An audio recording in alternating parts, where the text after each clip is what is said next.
Bismillahirrahmanirrahim. Assalamu alaikum. Welcome back to the Linux tutorials. We were discussing about the rsync command in the last tutorial. Now we have learned how rsync works and how to use it from the local PC to the remote PC and from the remote PC to the local PC.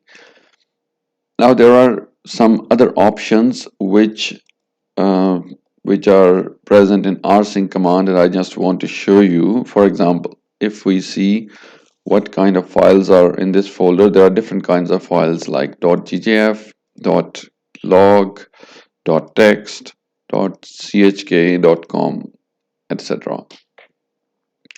What if I want to copy the whole directory, but I want to exclude these type of files? I don't want .chk files to be copied because they are larger binary files and I don't really need them to copy on my PC. And if they are in multiple directories, so you'll see that it's a better solution to delete them. What if I don't want to delete them from the server, but I just don't want to copy them to my PC?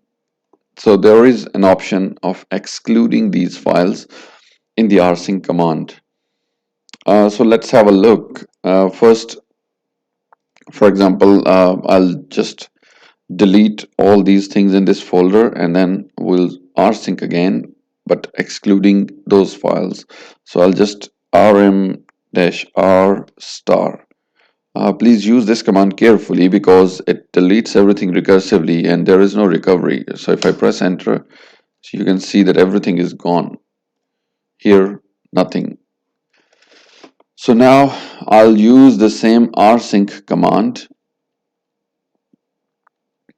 this one, rsync -xavu capital H capital S, the path to the server, the whole folder, and I'll put dot to rsync here. But now I also have to add the exclude option. So here I can see, I can say before the source, I can say -- exclude, and then in the inverted commas I'll tell it what to exclude. I'll put star.chk.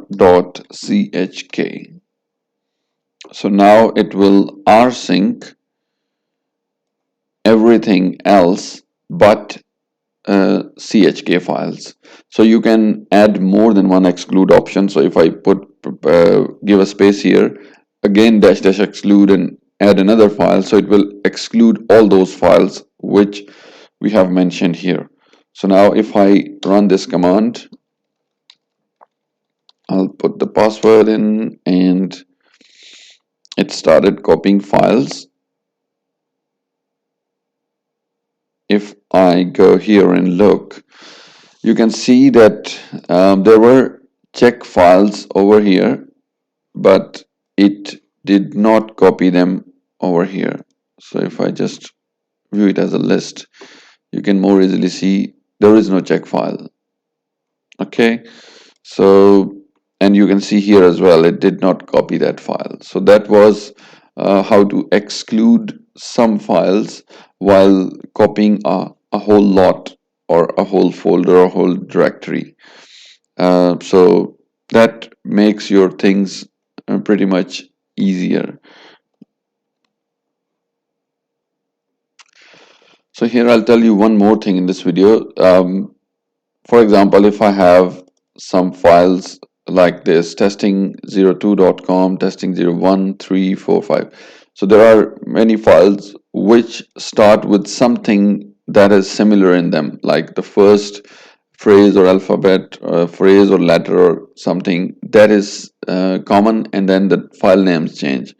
What if I want to move all these files to this directory, or if I want to remove them or anything? So I can just say move testing star. So now whatever thing will have testing and then anything else in it, I'll move it to test2 directory. If I ls now, you can see that all of those are gone. And if I ls test2, you can see that they are gone inside test2.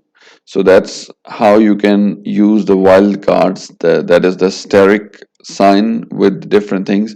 If you want to delete all the com files, you can simply say rm space star.com. So that will delete all the com files. Okay. So if you want to delete that starts with something like test, if I just say test star, so it will also delete this one because test is common in these and this one as well. So if I just want to delete the testing something, and then I can say testing star, and it will delete, remove all those files that start with testing.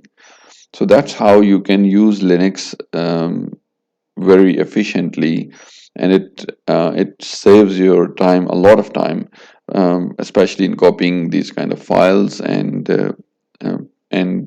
deleting many files with a similar name. But these are some things which are not that easy in Windows, but in Linux they are really good ones. And the Linux is much more efficient, and it doesn't hang up more oftenly, and it listens to you whatever you say. If you give the right command, it does not deny you that, oh sorry, I can't do this. In Windows you often encounter things like, sorry, this file in use, you cannot delete it, or so you cannot copy this file or anything else. But in Linux, if you give it the recursive or forceful command, it just do whatever you say it. So thank you very much for watching. If you have any questions, you can post in the comment section, and I'll get back to you as soon as possible. Thanks for watching. Bye bye.